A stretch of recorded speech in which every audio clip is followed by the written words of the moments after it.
अस्सलामुअलैकुम वरहमतुल्लाहि वबरकातुहू।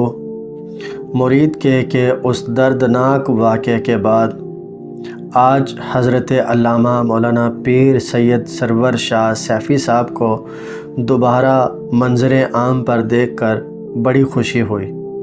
हज़रात, ये वो हस्ती हैं जो तहरीक लब्बैक पाकिस्तान के कारकुनान के हर मुश्किल वक़्त में साथ खड़ी रही हैं, उनकी रहनुमाई की और उनकी हौसला अफजाई फरमाई। मैं दिल की अथाह गहराइयों से तहरीक लब्बैक पाकिस्तान के तमाम कारकुनान को मुबारकबाद पेश करता हूँ। अल्हम्दुलिल्लाह हमारी क़यादत फिर से मुतहर्रिक हो रही है।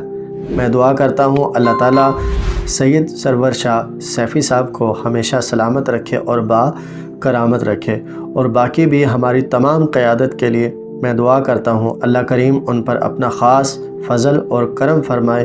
वो जहाँ हैं अल्लाह करीम उन्हें सेहत व आफ़ियत के साथ दराज़ी उम्र बिलखैर अता फ़रमाए। तहरीक लब्बैक पाकिस्तान के जितने भी कारकुनान शहीद हो चुके, मैं दुआ करता हूँ अल्लाह करीम उन्हें जन्नतुल फ़िरदौस में आला से आला मकाम अता फ़रमाए। जितने भी लवाहिकीन हैं अल्लाह करीम उन्हें सब्र जमील पर अजर अज़ीम अता फ़रमाए। जो कारकुनान इस वक्त शदीद ज़ख्मी हैं, मैं उनके लिए भी दुआ करता हूँ अल्लाह करीम उन्हें सेहत व आफ़ियत के साथ दराज़ी उम्र बिल खैर अता फ़रमाए।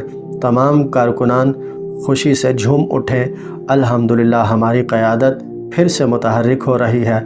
सैयद सरवर शाह सैफ़ी साहब अल्हम्दुलिल्लाह मंज़र आम पर तशरीफ़ ला चुके हैं। इंशाअल्लाह हक़ का सूरज बहुत जल्दी तुलू होने वाला है।